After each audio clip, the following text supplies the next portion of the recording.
The Zephyrian High Council watched through their quantum viewfinders as the lone human approached the settlement's water source. Ambassador Crickstill clicked his mandibles in satisfaction, his chitinous exoskeleton gleaming under the artificial light of the observation chamber. "The toxin has been distributed," reported tactical analyst Vexara, her 6 eyes focused on the holographic display. "Concentration levels are at 847% lethal dose for standard carbon-based life forms. The human will perish within 30 seconds of ingestion." Crickstill nodded approvingly. For 3 cycles they had studied this particular specimen, Marcus Chen, according to intercepted communications. He was unremarkable by human standards, middle-aged, average build, a terraforming engineer who had volunteered for the first wave of colonization on Kepler 442b. What made him significant was his isolation. His colony ship had suffered catastrophic failure during atmospheric entry, leaving him the sole survivor on a planet the Zephyrians had claimed as their own. "Why not simply eliminate him directly?" asked junior analyst Thekrin, his newly molted carapace still soft with youth. Crickstill's compound eyes shifted toward the junior officer. "Observation protocols, youngling. We must understand how humans respond to various extinction pressures. Their species has proven unexpectedly resilient in other systems." The human had been walking for 6 days across the crystalline desert, his water supplies depleted 2 days prior. Satellite imagery showed him moving with the methodical persistence that had made his species such an annoyance to galactic civilization. Most sentient beings would have succumbed to despair by now, but humans possessed an almost pathological refusal to accept inevitable death.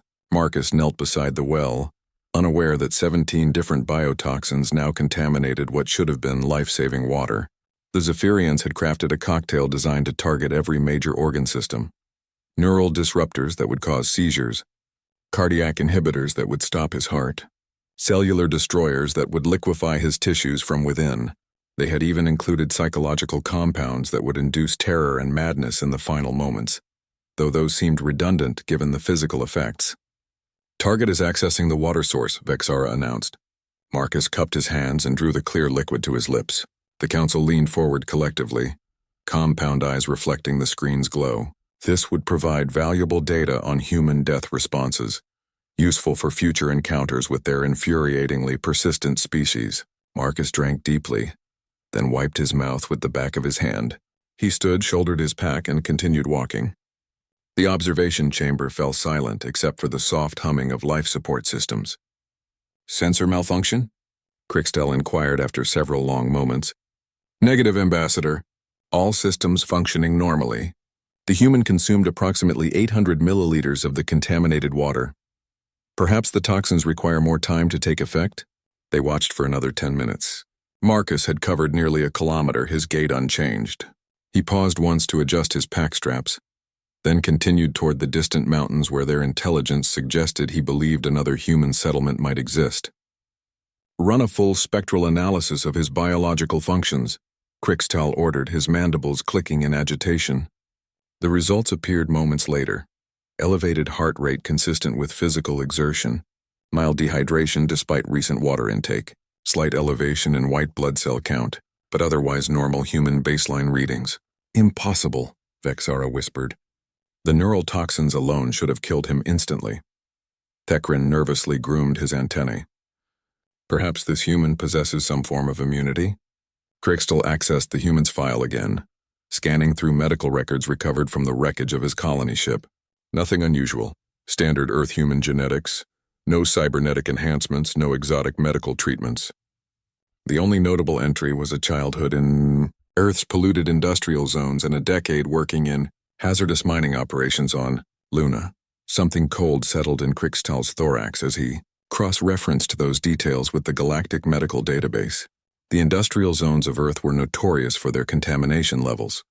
Lead, mercury, radioactive particles, industrial solvents, petroleum byproducts. Luna mining exposed workers to cosmic radiation, exotic metallic compounds, and atmospheric processors that leaked dozens of carcinogenic chemicals. "Query the database," he ordered quietly. "Toxin tolerance levels for humans with extended exposure to industrial pollutants." The results made his exoskeleton tighten involuntarily. Humans who survived Earth's polluted zones developed extraordinary resistance to toxins that would kill most galactic species. Their livers processed poisons with ruthless efficiency. Their kidneys filtered out contaminants that would destroy other organs. Their immune systems, constantly battling environmental hazards, had evolved into biological fortresses.